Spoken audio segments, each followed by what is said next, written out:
Yo, we're back. Yo, I haven't seen you in We're ages. back, bro. Up 2G. That wasn't bad. You're getting better. You're getting better. Thank It's like your you. pronunciation of Aotearoa is pretty good. Aotearoa. It's not bad at all. I'm getting there, bro. Every day I'm getting a little bit more Kiwi.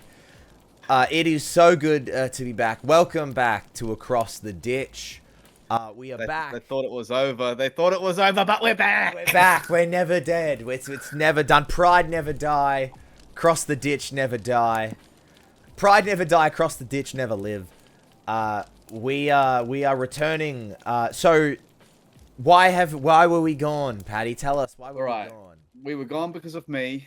I was undergoing a project for Squared Up MMA.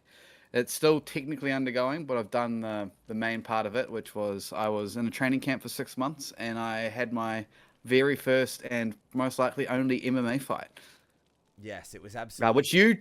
Which you came over for. I That was did. probably part of the highlight. You day one came over for the fight. Correct. I could not be happier. I've already said this all to you. We've been in, I don't even know if we've appeared in content together since it, but I don't care. I'll say it again. I'll say it a million times. So proud of you. Could not be prouder. It's fantastic. We won't go into it too much because I don't want to spoil the doco. You're producing a multi-episode series on it. Yes. So that's the second half of the project that we're still working on. I haven't really even got my teeth into it properly yet. Yes. My actual job's been balls to the wall. And then we've got 2 fight nights coming up. So we've got a couple episodes of this coming out. So once past those, I'm looking to crack back into the doco. Yes, and so we took some time away from... Well, we took some time away from Across the Ditch, but Paddy took some time away from kind of a bunch of content production to focus on creating the document. Well, not... to focus on fighting and focus on making sure he won the fight, because it's not... You don't just walk in there and punch on. So it's good to have you back just in the content creation space, and it's good to be doing this again. It is. I'm really looking forward to it, especially because we've got couple big weeks. Today we're here for Shuriken Fight Series 23. Yes, the big 2. My bread and butter, and then next week we've got So I feel like more of our episodes have been double header episodes than not. I know, right? I'm always intrigued by that because I know obviously in Oz they shows try not to run on the same day because it's we're in Oz and it's a very limited market. I'm like the region's all similar, but yeah, I guess they're like, well, it's in New Zealand, that doesn't count.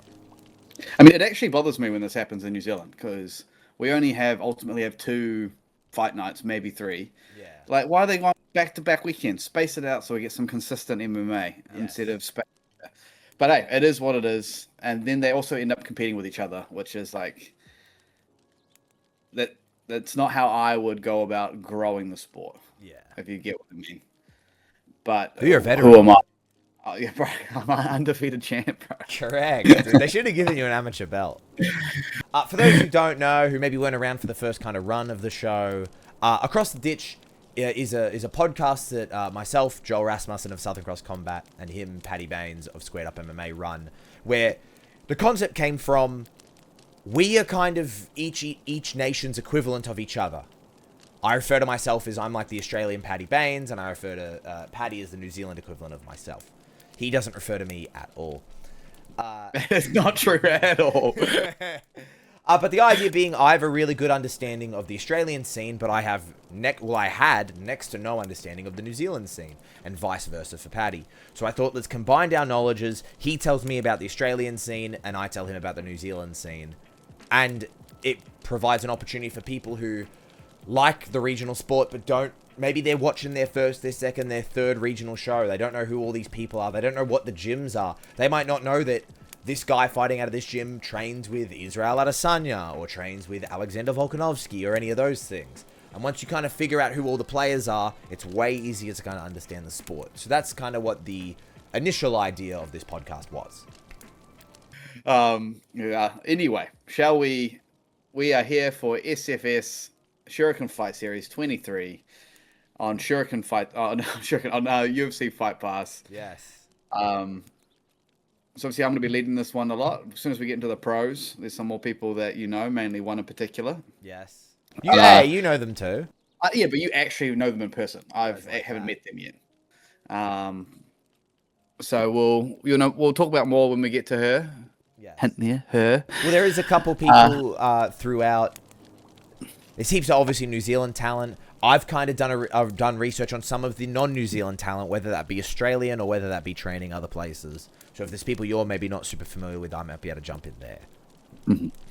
and starting off, we got the first New Zealand card of 2026, Shuriken Fight Series 23. And we're going to work our way from the bottom of the card all the way to the top, amateurs through to pros. And to kick it all off, we've got Jaden Anderson versus Charlie Theron. Now, I know Charlie kind of well. His coach is actually one of my jiu-jitsu training partners. He owns a gym up in a place called Orewa, which is it is technically Auckland, but they don't like to say they're from Auckland. That's kind of how you offend a person from Orewa. But he kind of came onto the scene last year. He's 1-1. He lost his last fight against Eddie Samo, but he still got very close to winning. And Charlie kind of cross trains sometimes. He'll go do some striking training at City Kickboxing. I've seen him there before, but does most of his stuff up at Ochiba, up in Orewa. And the cool thing about Charlie is when they come into every fight, they kind of mix up the style that they've been practicing. So in the last fight, it was a real karate stance, karate style. And his coach told me that in the last fight, he was fighting sick.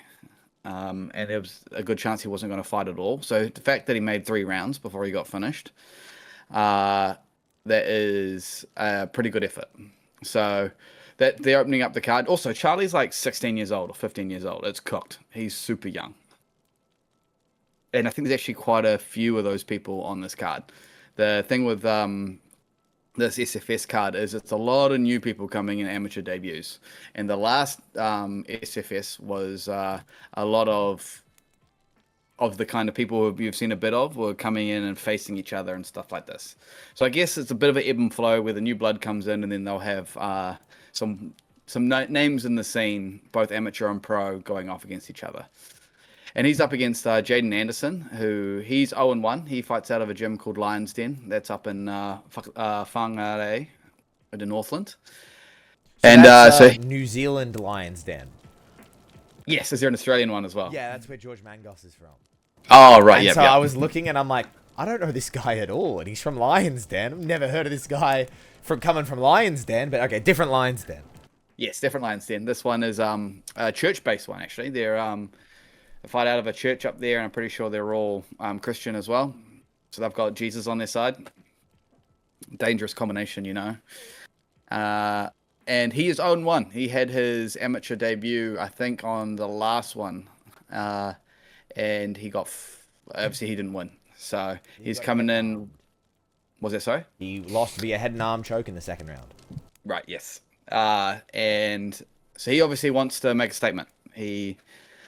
Coming off a loss of your debut, you're a bit more hungry than I'd say maybe Charlie is coming off already having a win on his belt. But both coming off a loss, so that should be an exciting first match of the card, I reckon. And then next up, we've got Frank Bartle versus Byron the Wizard Wilson. So Frank is from Hybrid MMA, which is in Tauranga, under Crazy Horse, Calvin Crazy Horse, whose last name's escaping me right now. And it is his amateur debut, I believe. There's a few people who fight out a hybrid. The main one would be Chris Spann, jiu-jitsu specialist. And then there's another amateur guy who is Crack Up As.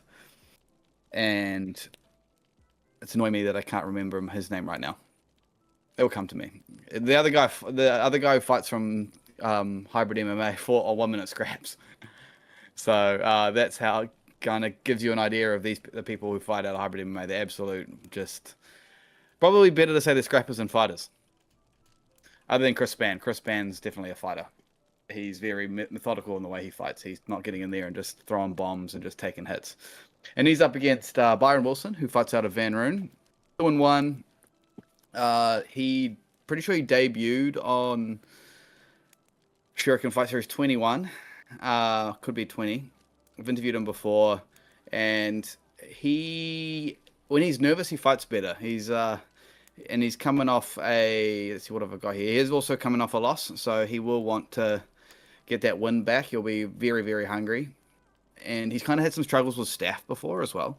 So it'll be interesting to see kind of if he's coming in, he's going to make weight and stuff because he has had to pull out before. I'm pretty sure he pulled out of his last fight in, I want to say it was Road to Hex. Someone pulled out, either him or his opponent. So we've had some issues before. So this should be an interesting fight. Talk about Van Roon martial arts. Van Roon is kind of like a combat sports legend in New Zealand, am I right?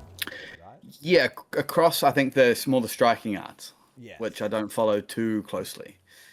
Because it's just enough effort to stay up to date with MMA, you know.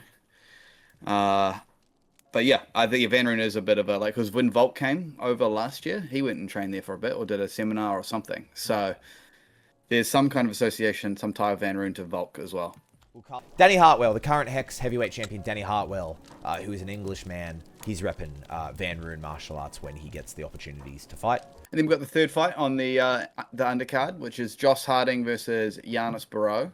So Josh Harding fights out of Auckland MMA under Hamish, and he's been around. He's trained in Kyrgyzstan. He's trained in Bali. This is his amateur debut, and I think his last fight was kind of March. From my understanding, it was March last year on grassroots at Shuriken.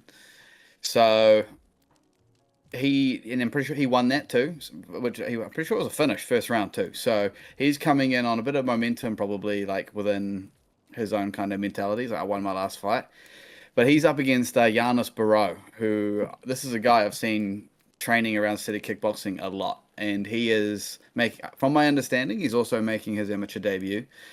And Giannis has got some stand-up experience. So he's fought in like kickboxing and Muay Thai and stuff like that. So he's coming across and looking to mix up all the martial arts. And I think this is going to be a good fight with Giannis is kind of the guy I've seen Eugene pick on him a lot in the gym, which is pretty funny. And he's actually an actor as well. So I don't know. This is like with people like Carlos Ulberg and actors and stuff. It's like when your face is like your moneymaker, why are you doing something where you get punched in the face? Yeah. Sorry, continue. No, I was just going to say, unlike people like us, we just... we might have a better chance of getting prettier if we get punched in the face. Correct. Well, talking about that, and then the thing you've just gone through, the project you've gone through, you've had the opportunity, you've trained at kind of so many gyms around New Zealand for that project. So far of for the 6 that we've mentioned, the 6 gyms, have you spent any time on the mats at any of these places? And then going forward, if you've ever trained at any of these gyms, you should give like an insight into what they're like. Yep. City Kickboxing and Auckland MMA I both trained at. So with a lot of these gyms, especially the ones in Auckland, I only did one session. So other than City Kickboxing, which was the camp I was training out of. So Auckland MMA is good. Obviously it's a smaller gym. They don't have a cage, but they've got walls, and then they've also got a fence through the middle, so you can practice working off a fence, having the fence on your back. And there's actually one of the altar coaches that was there. He is fighting on this card. We'll get to him in a couple of people, but it's hard to say when you've only done like the altar program, because you're not really getting an insight to what the gym does, because they're essentially training a curriculum. Whereas a City Kickboxing doesn't really give a fuck. You have a sparring session, they see what the most common flaw is, and then that's essentially what you work on the next day. And Eugene kind of goes on what he thinks is needed the most, whereas I believe the other altar gyms stick to the curriculum pretty tightly. So Mondays striking, Wednesdays grappling, Friday is conditioning sort of thing. And especially when I trained at Auckland MMA, it was very early on. This was week 2, week 3. So it was very much teaching the basics of skills. Yeah, you were figuring out how to do up your gloves. Pretty much. But the cool thing about that, when I did train at Auckland MMA, was we did wall stuff, which we didn't do for a long time at City Kickboxing. So I also at ETK, where I did some training, we did wall stuff there as well. So, and that was my first exposure to some more wrestling, which I thought was probably one of the highlights of training at those gyms early on.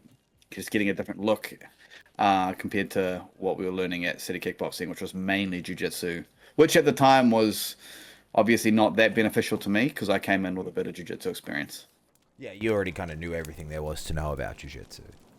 I am not going to go that far, but it was very much trained versus untrained, Yeah. and that is night and day. And then that people thought I was a jiu-jitsu god because I just had a bit of experience and people couldn't pass my guard and I was sweeping people and stuff. Yeah, you know, And the then, water's the ocean. Most people don't know how to swim, and you're a shark. You know. yeah, and then at the end when people started subbing me and they're like, "Oh my god, I sub Paddy," I was like, "I'm not some god. Like once you know the basics of jiu-jitsu, it's a relatively even playing field." Yeah. So that was kind of funny that I got put up on this pedestal. And then, then moving on to, do you want to give this name a go? Old Fitty?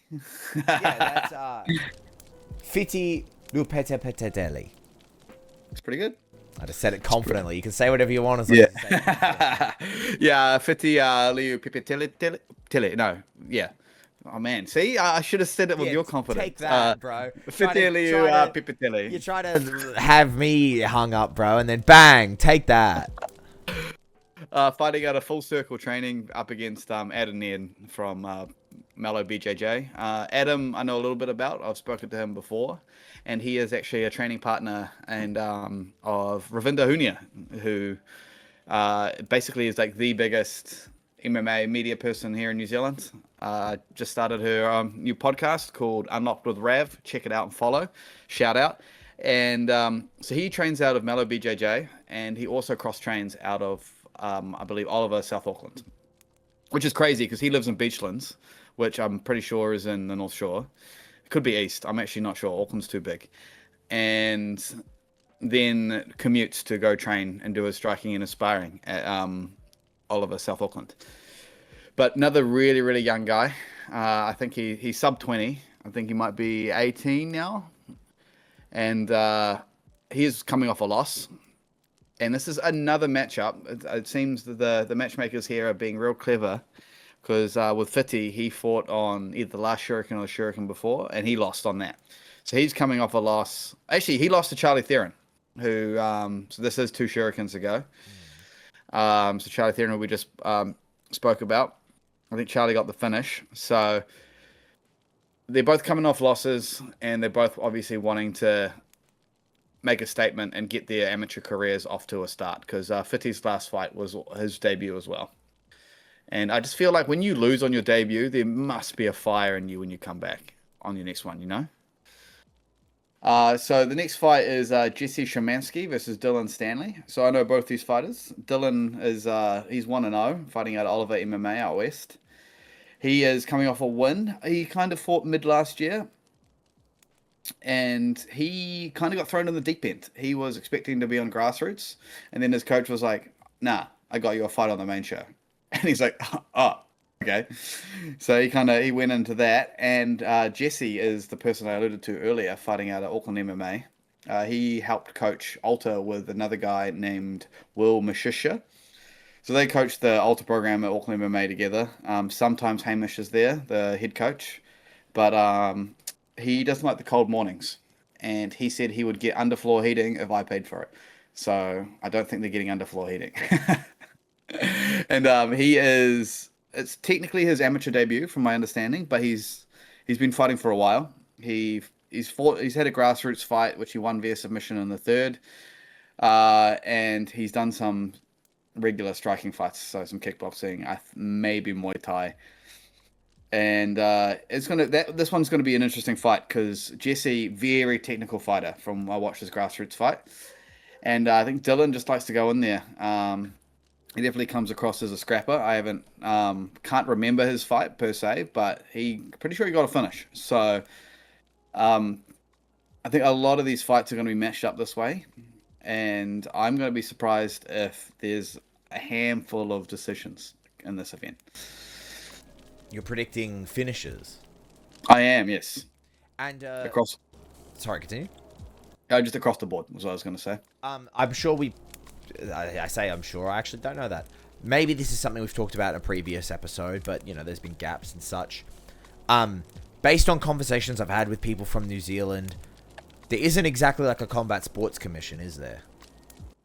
There's the new NZMMAF, so the New Zealand Mixed Martial Arts Federation. So for So amateurs, what is they it? cover everything. So then for amateurs, what is it? 4-ounce gloves? It's 8-ounce. 8-ounce gloves, shin pads? Shin pads, I believe, are optional. And then difference in strikes, no elbows, no knees, anything like that? No elbows at all, and no knees to the head. Okay, cool. So basically the same as Melbourne Shark. Right. Awesome. Yeah. But the optional thing is if your opponent wants to wear shinies, you have to as well. Yes. That's how it is in Melbourne as well. Yeah. And so then we move on to Reef Joseph versus James. Oh my God, it's got written here Hames. That was going to be it. Embarrassing. James Whittaker. James Hames. James, yeah, that's his fighter nickname. It will be now. So Reef Joseph is nicknamed Razor, another fighter from Hybrid MMA. It's his amateur debut, but he is a Gamma K1 champion. So he's coming in with some serious striking experience, bit of a prodigy perhaps. And obviously he's looking to make a code change. So whether he's just dabbling his toes or it's going to be a permanent shift to him. In New Zealand, it's definitely not uncommon for people to start in kickboxing or Muay Thai and make the shift. We've seen that time and time again with King of the Ring champions, which foreshadow there may be one on this card coming up. Yo. Where we might be seeing the transition of a champion. And not say we are, but we don't know. I don't know if it's permanent. So yeah, Reef Razor Joseph from Hybrid MMA is up against James Whittaker from Whakatane MMA. There's a few fighters from Whakatane MMA on this card as well. He looks a lot like Jesse King, who also fights out of this gym. Jesse King, the murderer, so you call him.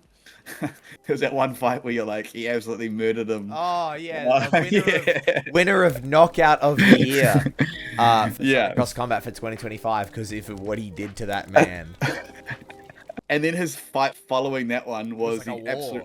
It was a 3-round war. Yeah. Like they were just taking turns of resting and covering up and then just laying into each other. So yeah, this is another amateur debut fight, this card is full of them. Which, in this case, it makes it quick for us because there's not a whole lot we can say about them. We have no stranger to Shuriken Fight Series, Jesse Thug Taylor. Fighting out of Shuriken MMA is up against. That's the name of the promotion. Yeah. And fighting Max Allen, fighting out of HQV. And so I know Jesse relatively well. He's coming off a loss, doctor's stoppage between rounds 1 and 2 against, I believe it was Hibiki Nakamishi, who fought out of oh man, I'm having a stroke. Fought out of City Kickboxing in that last fight. So Jesse kind of was a bit annoyed that there was a doctor's stoppage between rounds. He wanted to keep going. He came real close to getting a finish in that first round too. Like he just kind of opened up. What was it? But cut? Yeah, it was like the corner of the glove just kind of caught him in the eye, and then it swelled up and all that sort of stuff. It wasn't an eye poke. It was definitely from a punch. Yeah, you got Randy Couture. Yeah. So he's coming in hungry. Well, he's 1-3. He's obviously wanting to balance out that record a bit more. And Max Allen, I believe it's his amateur debut, and I could find nothing on this guy. So when everything I know about him is going to be coming from just watching this fight. Dude, they call him the walking question mark, Max Allen. Yeah, what's HQV? That's how little I could find about it. In fairness, I didn't really look it up, but it's not a gym that I know much about. Damn, bro. Max Allen's coming in with something to prove, bro. Mainly, and this is who he is. What's that? Yeah. Put his name on the Across the Ditch map. Yeah, you know you've made it once you get mentioned on Across the Ditch. And so the interesting thing about this next matchup is I feel like this is an international fly-in for an amateur fight. So we've got Nahiti Paufai versus Eddie Samo. And so Nahiti is a fighter from Tahiti. And typically when these fighters come over from Tahiti, they usually train out of City Kickboxing. City Kickboxing has a relationship with a gym over in Tahiti. And so he's actually coming in 2-0, undefeated, and he is up against Eddie Samo, who is 1-0, had his first his amateur debut on the last Shuriken and beat Charlie Theron in the third round. And this fight's going to be interesting because Eddie was coming off 3 fights over 6 weeks. So he fought on some K1 thing, I think, and won. 2 weeks later, he was fighting in the Wrestling World Champs over in Greece, won that, and then came and fought his amateur debut 2 weeks after that. And so he was just in back-to-back camps. So he was probably the fittest he's ever going to be in his life. So seeing how he comes into this camp fitness-wise is going to be interesting because it's kind of, you can't really maintain that level of fitness, peaks and troughs and all that. And he fights out of Shinobi Academy, which is in West Auckland, I believe. But he also cross-trains out of City Kickboxing a little bit. So I'm looking forward to seeing this because the Tahitian fighters are pretty good. Pretty good. Mainly, first one comes to mind is old the headliner, Tama Hikueli. Yeah, little taste of what we're going to talk about in a bit, bro. You're a big Tama Hikueli fan, which thus made me a big Tama Hikueli fan. He's just the manifestation king, eh? What I think I like about him the most is just the self-belief he has in himself. Yeah. Like, actually, let's have I'll do it when we get to his thing. Yeah, but get too excited. It's real funny to look at his Instagram page before, because he'll, like, write stuff in the bio to kind of manifest. Yeah. So I wouldn't be surprised if soon he's going to be changing it to, like, Tama UFC or whatever, something like that. Oh. And then in the next fight, we have Asher Jack versus Jack Gibson. If they got married, though, Jack would be Jack. From The Incredibles. Nice. Terrible joke. Nice. Banger joke. Jokes are a numbers game. You got to throw out enough. Some of them are going to be funny. Yeah. So Asher is fighting out of Resolve, and it's his amateur debut. So I know absolutely nothing about him. I actually work with a guy who trains at Resolve, so I probably could have got some information out of him. And he's up against Jack Gibson, who's making the trip up from Hamilton, fighting out of Core MMA, same gym as Beyblade Brockett. Yes, who he's fighting this weekend, but we'll talk about that at the end. Yeah, we'll add that in. I didn't realize it was this weekend though. That came around quick. I know. Well, they don't announce it until fight week. It's so frustrating. And he's fighting up against Jack Gibson, who's 3-0. So this one's interesting. Amateur debut coming up against the 3-0 fighter who's on got a bit of momentum. So I'm just hoping this one's not a mismatch. Yes. I'd be interested to know what kind of the cornering team for Jack looks like. Because you got to imagine the head coach will be out there with Ethan in Thailand. Yeah, they've already moved. Yes, I saw them on the plane. So then we got Renee Kosh versus Yasmin Knight, the first women's fight on the card. So we got I think Renee Kosh is another international one because she's fighting out of the block in Bali. Yeah. So I don't know what's going on with this amateur card, but either people are like, we want international, like we want to be on this card, or they had to extend out because they couldn't find people. It's kind of one or the other, right? Likely that people want to come and travel to fight on this card. Yes, I think that might be the case too. Yes. So Renee Kosh 2-1, coming in against Yasmin Knight, who is 1-1. I believe Yasmin is coming off a loss, so she's going to want to prove something, and she's actually Tama Hikueli's girlfriend. And she has done a bit of cross code as well. She just likes to be active, so I think she switches to Muay Thai sometimes as well, and fights on the local Muay Thai shows.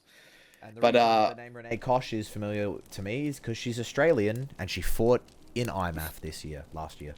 How did she do? She was eliminated in the first round. Which they'll could be a medal match in IMAF. That might have been a bronze medal match. I don't know. Right. Yeah. Well, I guess and that was her last loss, right? So I up to so we both of them coming off a loss is going to be making them both hungry, right? Yes. And Yasmin Knight had an absolute banger of a fight against that one against Rian House was a cracker, and I actually gave them both. This is back when I did the amateur performance of the night, when I still had money, and so I actually gave them both $250 each. Damn, or was it? Did I give them 500 each? Damn, bro. Can I put on a good performance? Jesus. That was back when I had the money to do it, man. Fuck, bro. I think I only gave away two performances in the end. Those were the days, bro. So that loss, even though she lost, it was an absolute war. Like she came pretty close to winning. Got out of a arm bar that looked deep, and it was my fight of the night for that one. For obviously reasons if I gave them the money. Uh, and next up after that, we've got Eddie Talia versus Dylan McPhee. Now this one is probably the old banger alert. So Eddie Talia is coming off a title fight loss. He lost to the amateur welterweight champion Jack Cameron. And he has got nothing but finishes leading up to that. All first round finishes. So absolute hands on this guy. And he is up against Dylan McPhee, fighting out of Whakatane MMA. And same deal. Obviously minus the title fight. But is pretty much just finished more than half of his fights. Heavy hands. I think they're both going to come forward. And I think this one's going to be a really, really exciting fight. And so so Eddie's 3-1 and Dylan's 4-1. So like the record wise, they seem pretty even as well. So that's kind of the one where I reckon is going to be my most exciting fight of the night. Well, when we're getting to that point where you're 4-1, 3-1, you got to imagine these guys are thinking like this might be it before going pro. Yeah, exactly. Which is interesting saying that because this leads into the next fight, which is the main event of the amateur card, which is Anthony Vitale from Oliver, South Auckland, up against Jack Cameron, the reigning champ on the welterweight division from City Kickboxing. Now, going off what you just said, Jack Cameron is 7-1, which is a relatively large amateur record. Yes. And he did say after his last fight that this might be his last amateur fight and he's going to go pro. Obviously not true. Jack, you're a fucking liar. So I do think this is going to be his last one. I think he's going to defend against Ants Vitale, who's solid fighter. He's coming off his win on Shuriken Fight Series last year. Ants is 3-1. But Jack is on a how many fight win streak? It is a 5-fight win streak. So it's hard to kind of argue with that kind of momentum. But even if he loses, he can still go pro. Yeah, I know. I mean, there's a few people on this pro card who went pro off losses. So yeah, I don't really think it matters too much. So I think this is going to be an exciting fight as well. I think Ants is going to bring it. Jack's going to absolutely crack on, and this is going to be one to watch. And win or lose, I think Jack goes pro after this. And that leads us on to our first pro card of the night. The pro card of the night. First pro fight. As you can watch on Shuriken Fight Series. And all the undercard will be on CSN. CSN.watch. But so we have JJ Jones versus Prashanth Gouda. So JJ Danger Mouse Jones is fighting out of Bang Tao, out of Thailand. So we've got an international one to start. 2-0 pro. And he actually had a pretty big amateur record. English guy fighting out of Bang Tao. Bang Tao, ridiculously high-level gym over in Thailand. Co-owned by the Hickman brothers and your Alexander Volkanovski and your Joe Lopez. Fantastic high-level gym. When you're training in a place like Thailand, you're going to get high-level... Like, you get high-level training partners there all the time, and you get high-level guys coming through. So he's a well-prepared gentleman, holding a professional record of 2-0. First one being a decision, the second one being a first-round rear naked choke. And yeah, as you said, what is it? He had a 12-fight amateur record.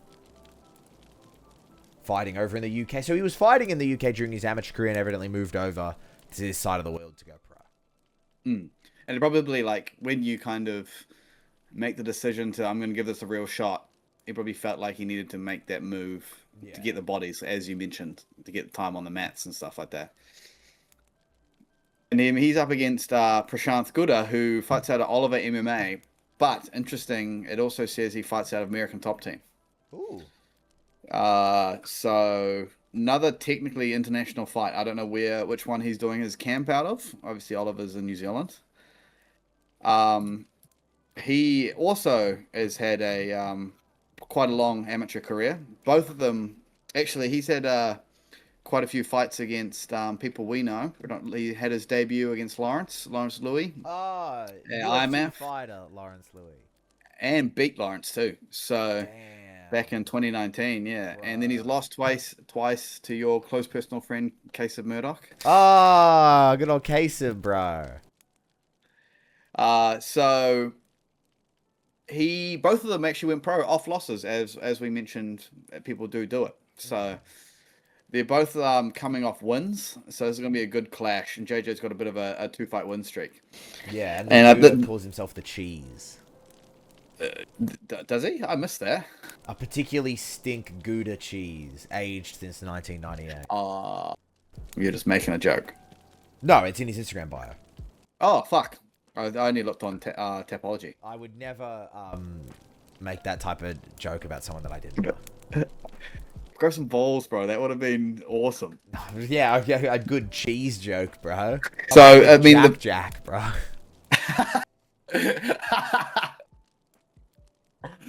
Oh, and I didn't know those guys. And chances of them seeing this aren't high. And then you Fuck, go. what do you mean they're not high? They're super high. And then you go and clip it and collab it with Shuriken Fight Series. I will. Oh, that's dog move. So in the next pro fight, we have Nick Fields versus Janis Bowden. Now, the thing with Nick Fields, I looked up, there's a Nick Field and there's a Nick Fields. There's a Nick Field who fights out of Australia, who I thought it was going to be. But the Nick Fields photo matches up more with the photo they've got on the poster. And he's going up against Janis Bowden, who had his pro debut on the last SFS. And got I believe he got a finish. Let's have a look. Janis Bowden, second round RNC. So Nick Field, he's an Aussie guy who is, I believe he's making his pro debut on this card. Yeah, so he's an amateur record of Tapology says 4-2. His Instagram says 4-3. Shout out to Nick Field for his Instagram being the one that says he's got the extra loss. It's very humble, very nice thing. You know, what a nice guy. But yes, he is, based on that information, I'm going to make the assumption that he's coming into this fight to make his pro debut. Out of Art of Combat, based on this Instagram handle, Art of Combat _PN_NZ. I'm assuming that's a New Zealand gym. However, he has also done time at Absolute MMA. And was training there for a period of time. So, good guy. Good guy. And well, I guess we'll find out when we speak to him on the fight night. Yes. Now, probably the most anticipated fight for us on this card.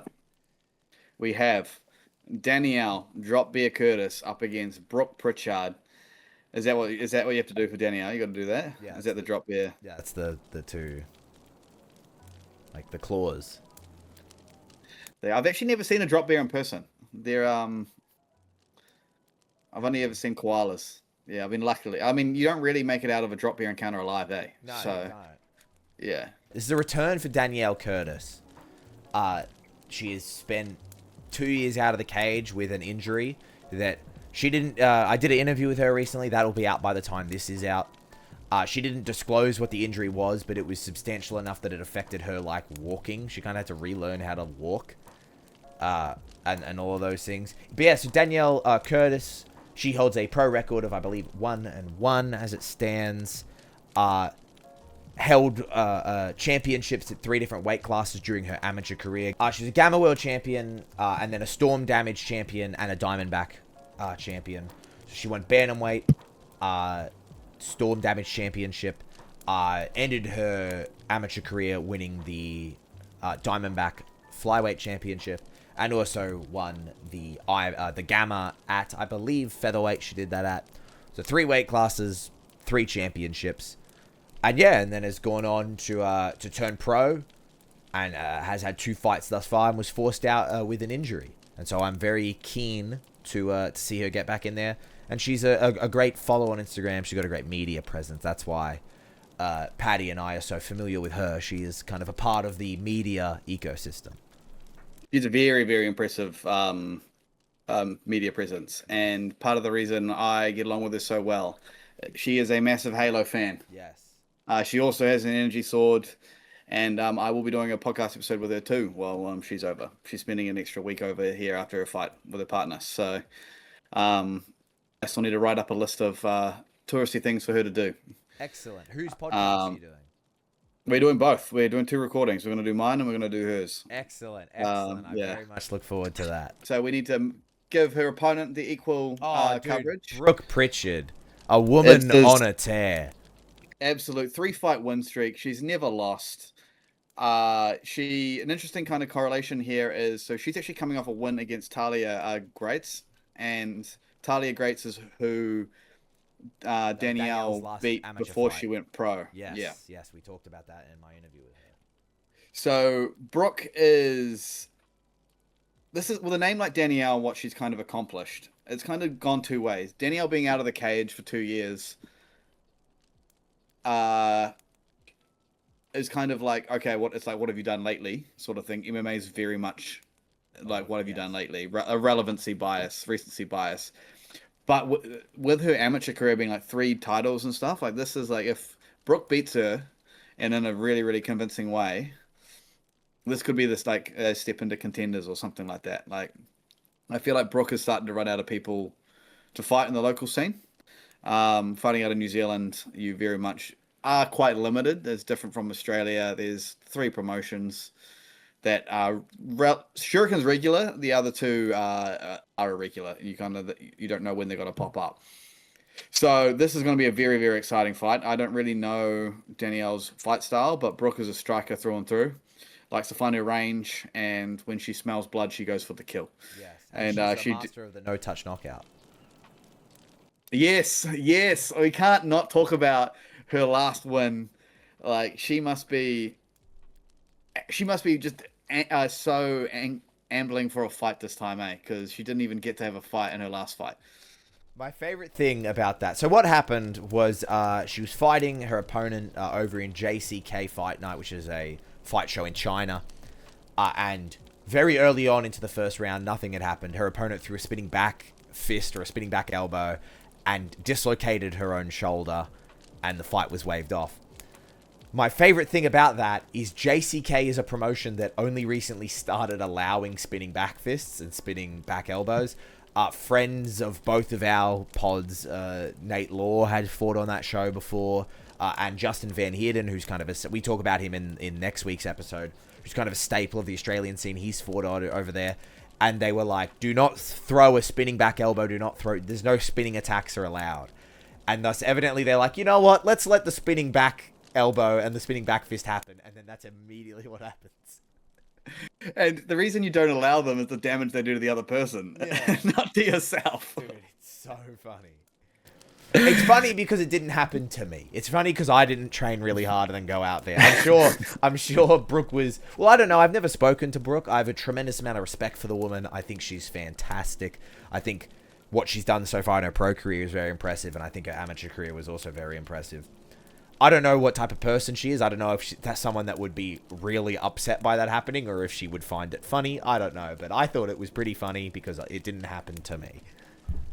I obviously know Brooke a little better, and I do think she'd be upset because I remember she had a fight before that lined up on Shuriken, I think, and it fell through. And when I went to go say, hey, sorry about your the fight when I saw her at the gym while I was training, she didn't seem in the best space. So, which, I mean, understandably so. You mentally start locking in for this fight, and she's definitely someone who, like, mentally locks in. You can tell when she's in training camp. So, I'm expecting this one to be an absolute banger, and it's one of those ones where you like both people and you don't want to... You don't want to see them lose, but... I just hope both sides have fun. Have fun, yeah. But that's the game, man. That's the game we're in. Yeah. And so moving on to the next fight, we got Jeffrey Messer versus Ollie Schmidt. So Jeffrey is called J-Rock. He's fighting out of Studio 22. And man has got to be the interesting thing about him is he's got the most draws I've ever seen in a career. He's 5-5-3. Whoa. Who has three draws? Like, they're supposed to be uncommon. Obviously, this guy's been on the Australian scene a bit. Um, he's fought on Hex a lot. Bit of a Hex Hex calling card. More than a lot, even. Like half of his pro fights have been on Hex. Yep. And obviously, pro fights, 13 pro fights. That's a veteran. He's a veteran, and he's what, only 33 years old. So he's still got a bit of time left in his career. And he is up against Ollie Schmidt. Now, one thing I noticed about Ollie Schmidt is he might have had a nickname change. Tapology now has it saying Ollie, where previously he was the Hungarian Stallion. So his name's Ollie Schmidt. Yeah. Or is it Oliver Ollie Schmidt? Oliver Ollie Schmidt, sorry. Yeah. And so he's coming in with a pro record of 3-2. And he is fighting out of City Kickboxing. He's on a 2-fight win streak. His last loss was on Eternal 86 against Dimp Skilly. I think, no, we've spoken about Dimp Skilly before, but we didn't talk about that card. So he's coming in with some momentum, and he's kind of one of the people who are like, who's kind of deemed, like, from the vibe you get here, is he's like one of the people you watch. He has a big crowd following when you see him walk out. So I think he's going to go places. And so he's up against Jeffrey Messer. So, and that leads us on to the next fight, which is Ki Young Kim versus Brody Maoki. This is a opponent swap. Yes. Brody was fighting a guy named DuJesus. Yes. And obviously he's pulled out for some reason or another.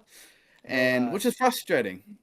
I don't know this, but so I filmed an interview with Brody when I last saw him that hasn't come out yet, and we talk about DeJesus in the fight, in the interview, so I don't know if it'll ever come out now. But he had a fight booked before he had to book to fight Brody, and I literally said to him, "Does that upset you?" And he's like, "I just hope he makes it."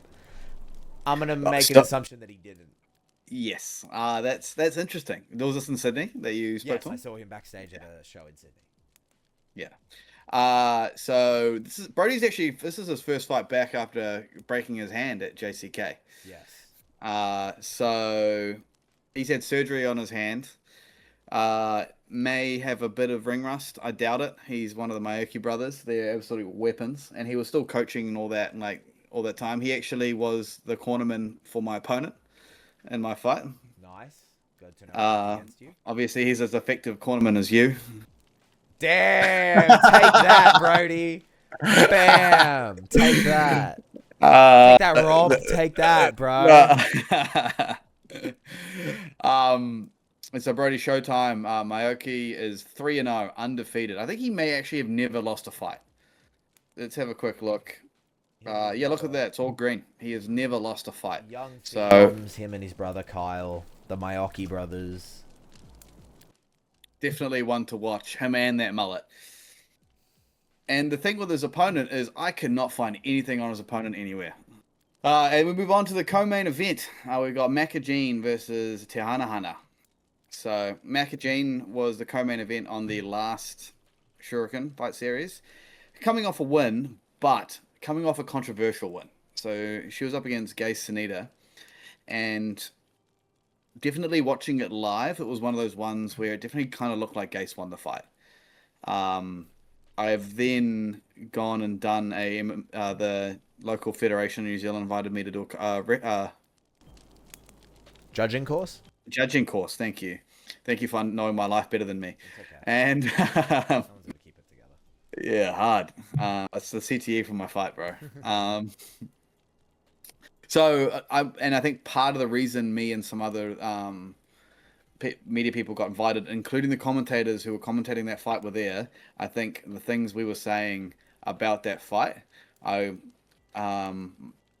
may have come across a bit uneducated to the refs and the judges, so they wanted us to have a better understanding. So when we do criticize, we can criticize from a point of, hey, I think it was this, and here are my reasons, if you get what I mean. So Makajin, Devil's Child, fighting out a combat center in West Auckland, Henderson. 2-0 pro, big code switcher. So she is actually predominantly a boxer, predominantly stand-up. So you would think the way to defeat her would be grappling. And it's funny I should say that because actually no, it's not funny because that's the way she's lost the fights, not won them. It's not funny at all. I take it back. No. And then she's up against Tahana Hana fighting out of Tahiti. She's 1-2. She's coming off a win, and but she does have two losses to some names that we do recognize. Gay Sunita being one of them. Her pro debut was against Gay Sunita, and Nina the Queen Beast as well from TFC. Yes. Who's an absolute phenom. I don't think she's lost either. So Tahana is coming up against it, I think. This is definitely going to be a... We'll see what, because I don't know much about Tahana. I think grappling is going to be her best way forward, I think, against someone like Makajin. So moving on to the main event, we have Tama, the Prosperous Hikuali, a well-known... essentially a Shuriken Fight Series veteran. I think he hasn't missed a card in like 5 fights. He's now 2-0. Let's have a quick look at his Instagram as well, because he likes to do this little thing. I'm predicting that it says 3-0 on his Instagram, because he's done this before. Let's go more. Number 6 knockout streak, SFS 2 division champion. No, so he doesn't have it on here anymore. He did have 2-0, which is funny. But yeah, so he's basically, all of his wins have come from knockout recently. I think his last decision was against Kevin Pratt ages ago. His amateur debut was his decision, and he's been knocking people out since. So this fight here is going to be an incredible fight because he is up against Joel and Paddy, who is a King of the Ring champion, and not just like was once a King of the Ring champion, a recent King of the Ring champion. He won his weight class end of last year. And obviously Zion is looking to make the shift and follow in the likes of... There's 5 other MMA... Well, sorry. 5 UFC fighters who have come from King of the Ring. There's more who have made the shift. You want me to name them? Or are you going to try and name them? Name them. Obviously, the first one's Israel Adesanya, Carlos Ulberg, Dan Hooker, a Blood Diamond... And the last one is, why is it escaping me right now? Carlos Ulberg, Blood Diamond, Israel Adesanya, Dan Hooker, and... Oh, no! Do you know the last one? Not at all. I would get 3. I'd get Izzy and Bloods, if I'm being honest. I don't think I would have guessed Carlos. Cam Rouston! Cameron Rouston! Our friend! How the fuck? Actually, no, then it's 6. Yeah, it's 6 now, because there's another one. It wasn't Cam Rouston at the time. No, fuck it, let's go straight up. Is his name Navajo Sterling? It is Navajo Sterling. How did I... Sorry, Nav. Sorry, Nav. So there's now 6 UFC fighters who have come through King of the Ring as King of the Ring champs. Dan won King of the Ring? That's strange. I don't know why. Yeah, ages ago. Yeah. Because obviously he's been in the UFC 11, 12 years now. Yeah. So this is going to be a striker's delight, as the UFC likes to call it. This is probably going to be an absolute masterclass. And just Tama is just like, when he connects, man, just people go out. So, and because I'm squared up MMA for a reason, I don't really follow the other combat martial arts scenes unless I've got time. I don't know a whole lot about Zion Perry, but I've heard his name. Yeah, they don't give out King in the Ring belts. No, and for those who don't know, King in the Ring is a knockout tournament where you have to win 3 fights in a row to become the champ. Yeah, and I mean, I think the very fact that we just did the 6 men who have gone from being King in the Ring champ to being in the UFC, and look at how, it went for them. Look at Dan Hooker's been in there for over 10 years. Israel Adesanya is obviously Israel Adesanya. Carlos Ulberg is challenging for a world title. Cam Rouston is stopping people via strikes in the UFC. Like, that's not a coinkydink that is what happens. And that's kind of why New Zealand has this... We have good strikers coming out of New Zealand because our grassroots foster the striking side of martial arts. We have, I swear every second week there's some kind of tournament on, be it Muay Thai, kickboxing, boxing. So It's going to be a very, very exciting thing. I wonder if Tama's going to be like, do I get his King in the Ring belt if I win? And yes, that wraps up the Shuriken Fight Series 23 card that is going to be this weekend, Saturday, starting 5 p.m. Undercard on csn.watch, and the main card will be on Fight Pass. The UFC Fight Pass. That is 5 p.m. New Zealand time, so then take, 2 hours away from that if you're on the East Coast, the Beast Coast of Australia. And, do the rest of the math if you're in Perth. Fuck yeah if you're in Perth. That kind of does us for the main bit of the episode, however. We want to talk about Ethan Brockett going and getting the opportunity on one championship. As well as I want to talk about